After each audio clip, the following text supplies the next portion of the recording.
Hi, Mikel. Hi. A couple of days since the weekend's result, a game you had the chances to win, but does the point become more important now following the results to the title challenges? Well, we weren't satisfied with the result, obviously, and looking and watching the game back more, and then with the other results even more, obviously. But I think it shows the competitiveness of every match, where the league is at the moment, how difficult and how much we have to value every point and every win, because you really have to earn it in the league. And now, change the scenario. We are back in the Champions League here again a year later, and ready for tomorrow. 100% record in the Champions League away at Inter Milan, a team you played last season as well. What are you expecting from them tomorrow night? Well, a very similar context to last year. Obviously, where the two teams are at the moment is a bit different. A new manager as well, that I think has given them some other things in their identity and the way they play. But obviously, we know a super competitive team, a team that is dominating the league, and a really tough game.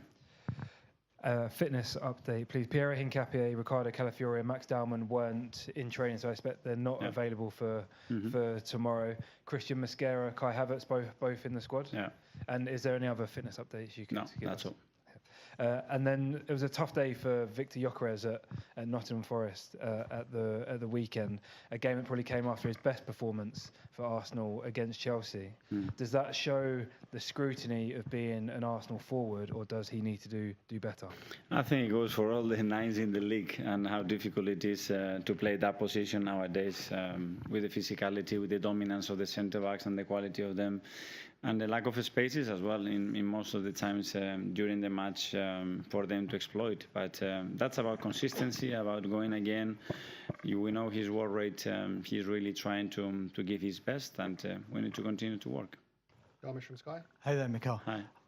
How important is this game against Inter, not only to try and secure that top two finish, but also for the momentum of your season? Yes, for that, because every game in the Champions League, when you have the opportunity to achieve something, you have to grab it. And tomorrow we're really going to have to earn it against a top side. We know that. And then that we prepare every game, obviously, to win it. And the urgency is going to be the same tomorrow. Are you having to think about your team selection in particular with this game? You've had 4 away games in a row. Well, it will be the 4th one.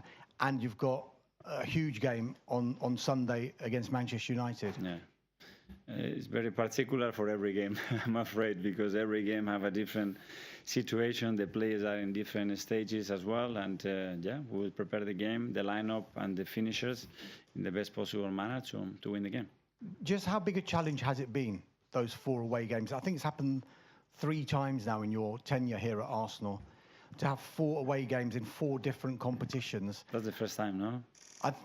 I mean, I did a bit of research. It looked like it's happened twice before. I could be completely wrong. I'll probably trust you more. But how big a challenge has it been? Because we've just gone through a period of time, notoriously, when there's loads of fixtures during the Christmas time. Now you've had 4 in 10 days, all away from home. Yeah. Well, we have to adapt to that. That's the beauty of playing different competition and being in the latest stages of those in all of them, and that's what we want. So I think that's a blessing. That's something really, really positive. And tomorrow we have the last one before we play at home again against United.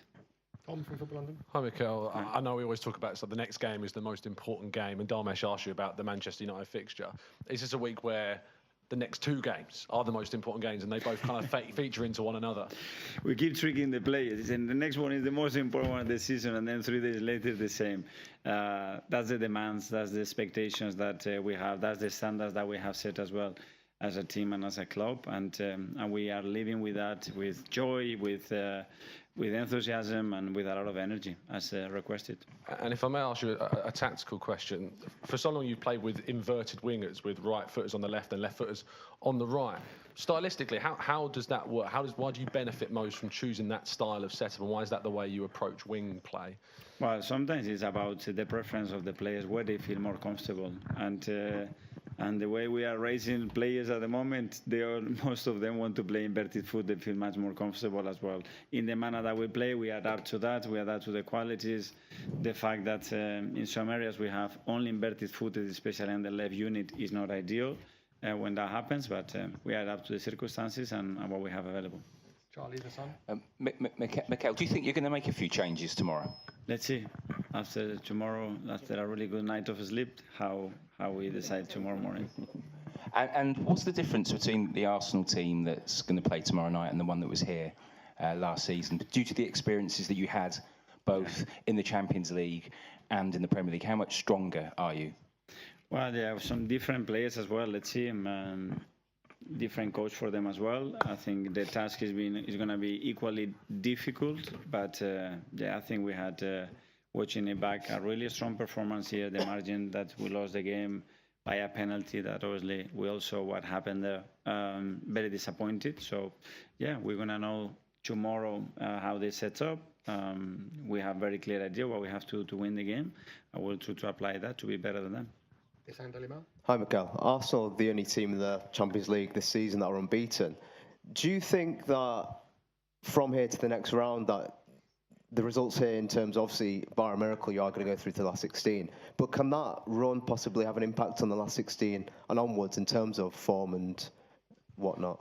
I don't know. Performance and results have an impact emotionally on the team, to a level of confidence, and we know that the match tomorrow is to come here and win the game, and that's a step that we didn't do last year, and we have to show that we are better than last year.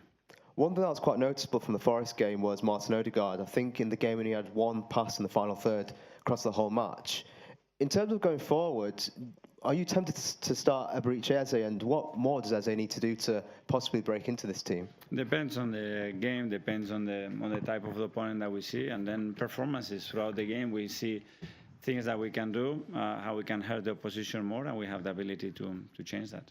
James, ESPN. Hi, Mikel. I think it's your 33rd game of the season tomorrow. And just looking ahead, I mean, it could be, I think, a 65-game season if you get all the way in all 4 competitions. I mean, do you think everything that your squad's been through to this point tells you that you can cope with that? Yes, but I think we have to go game by game. We can try to look ahead, but what is coming and what is relevant is the next match. And sometimes we've been thinking a lot about the future, the next week or 2-3 weeks time, and something happens that you have to adapt to the circumstances. So go game by game, enjoy the journey that we are in, because it's great, and go for it every single game, and let's see what the next one brings. How important is it then for you that you've got a top 8 finish, so you don't have the 2 extra games? That's massive. We know that, and if we win tomorrow, we know that that's going to be the case. So let's make it happen. We'll take some questions from Italian media now. Buonasera, Mikel. Good evening. Congratulations. You're top of the Champions League table and the Premier League table, and that's because you're very diligent and studious. Football's a very fast game these days. How have you been able to be patient with your ideas even when the going got tough, and how were you able to make sure that you had that faith about things getting better? The first thing you need to do is convince your footballers. When the players look at you, you need to see that they're listening to what they have to do. That's always been the idea. And then we'll see it game after game. It'll be a different fixture tomorrow. There will be some times when we'll be dominating proceedings, and there'll also be times when the opposition are on top, but we'll see. We'll always try and adapt. Good evening, Mikel. I'm over here.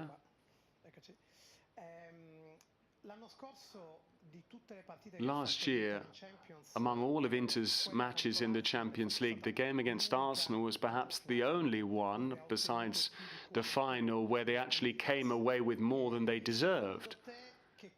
In your opinion, what do you think Arsenal need to do differently this year, besides the fact that you're going to respond saying by winning, okay, I've already called your bluff on that, so you need to say something else. I want to ask you something else. We'll see. This is a match against a slightly more aggressive team. They have a lot of talent and the ability and the mentality. We'll see how the game pans out. We have a very clear idea in terms of the match we want to play, and then we'll see whether, when we have opportunities to score goals and try and dominate proceedings, all that's very important. The other thing I wanted to ask you is, you and Gabriel Jesus had a little wander around the pitch. You know San Siro very well because you came here as a player, 4-0 against Milan, if I'm not mistaken. Yes, I played here. I had my final game in 25 years ago with Paris Saint-Germain. So it's a very important stadium in my career. Why did you have a wander around this pitch? I always like to have a little wander around the pitch and try and figure out the atmosphere and speak to my players. Good evening. You mentioned Christian Kivu earlier on, and you said that Inter play slightly differently under Kivu this season. Besides the aggressiveness, what have you been impressed about this new Inter side under Kivu? And given you speak such good Italian, how have you learnt the language? Ultimately, every coach wants to impart their own identity. These are parameters that are very similar to what was already in place here. But he has left his mark because there are some slightly different players like Manuel Akanji, and he offers something differently defensively. We're very familiar with him in terms of the way he occupies space. And why Italian? Because I had some friends. I've always loved Italian culture. And if I can speak another foreign language, all the better.